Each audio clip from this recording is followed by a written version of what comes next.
રૂપાલાના નિવેદન સામે ક્ષત્રિય સમાજમાં રોષ યથાવત જોવા મળી રહ્યો છે। અમદાવાદમાં કલેક્ટરને આવેદનપત્ર આપી વિરોધ કરવામાં આવ્યો છે, ત્યારે રૂપાલાની ટિકિટ રદ કરવાની માંગ સાથે રજૂઆત કરવામાં આવી।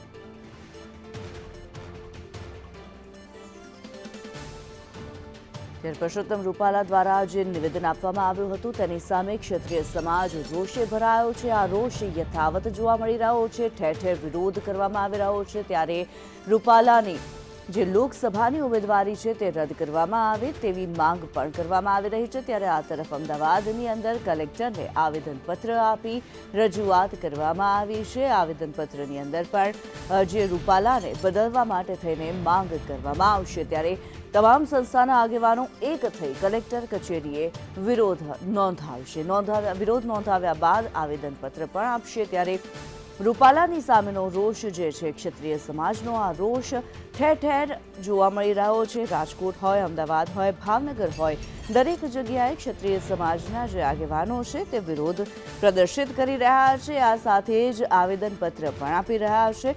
અમદાવાદમાં કલેક્ટરને આવેદનપત્ર આપવામાં આવ્યું। આ તરફ ભાવનગરની અંદર પણ જે ક્ષત્રિય સમાજમાં રોષ જોવા મળી રહ્યો છે।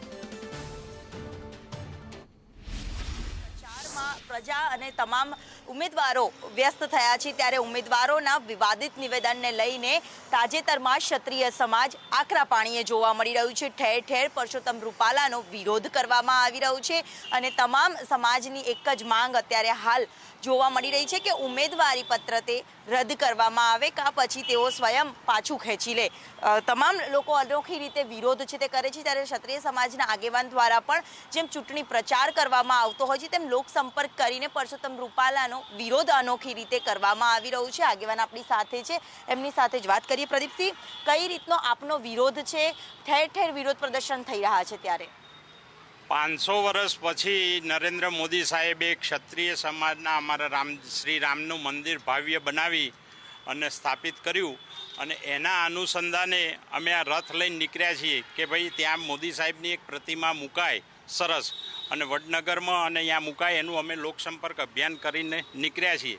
ભારતીય જનતા પાર્ટી એ અમને આવડો મોટો આ ક્ષત્રિય સમાજનો ગેટ બનાવ્યો છે, જે ભારતીય જનતા પાર્ટીના જે તે સમયે મુખ્યમંત્રી હતા, આજના વડાપ્રધાન છે, જે હોમ મિનિસ્ટર હતા ગુજરાતના, એ આજે દેશના હોમ મિનિસ્ટર છે, અને જે અહીંના નગરપાલિકાના પ્રમુખ હતા જે ભૂપેન્દ્રભાઈ પટેલ, જેને મને આ મારા મધર ફાધર નામનો ક્ષત્રિયનો આટલો મોટો બાદશાહના બાર પછી જે વિવાદ ચાલી રહ્યો છે, વિવાદને લઈને શું કહેશો? વિવાદમાં રૂપાલા સાહેબને અમે વિનંતી કરીએ, ક્ષત્રિય સમાજ વતી બી હું કહું છું કે તમને પાર્ટીએ માસ્તરમાંથી મિનિસ્ટર સુધી બનાવ્યા છે, તો તમે આ પાર્ટી અત્યારે પાર્ટીની વિરુદ્ધમાં જે ક્ષત્રિય સમાજ તમારા લીધે નિવેદનો કરે છે અને આવેદનપત્રો આપે છે, તો તમને આત્મસ્મરણ થવું જોઈએ કે ભાઈ હું આ 5 વર્ષ ઇલેક્શન નથી લડતો અને હું મારું ઉમેદવારી પાછું ખેંચું, ને મારા જે કટુ વચન નીકળ્યા છે, હું રૂપાલા હોવા છતાંય કદરૂપા વચનો મારા નીકળ્યા, તો એ હું પાછા ખેંચું છું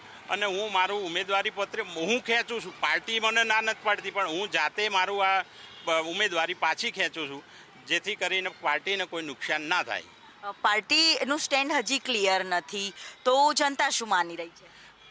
પાર્ટીનું કામ કરશે। હજુ તો આ કોઈ રજૂઆતો ત્યાં પહોંચી છે ધીમે ધીમે, અને પાર્ટી કંઈ જે બી સ્ટેન્ડ લે, પણ કંઈ રૂપાલાજી લડશે તો હારી જવાના છે એવું તો છે નહીં ત્યાં આગળ, પણ એમને આટલું બધું પાર્ટીએ આપ્યું છે। સમાજ આકરા પાણીએ છે, તમે બી સમાજના આગેવાન છો, તો સમાજની સાથે છો? આ સમાજની સાથે એટલે અમે સાથે છીએ, પણ ભારતીય જનતા પાર્ટીમાં છીએ। ભારતીય જનતા પાર્ટીમાં હોવા છતાંય અમે રૂપાલાજીને કહીએ છીએ કે તમે તમારા આત્મસ્મરણથી તમે કહો કે મારા નથી ઉમેદવારી કરવી, અને મારી જે ભૂલ થઈ છે, હું જે આ બોલ્યો છું કટુ વચન, એ હું પાછા ખેંચું છું અને હું ઉમેદવારી નથી કરતો। 5 વર્ષ નહીં ઇલેક્શન લડો તો શું વાંધો છે?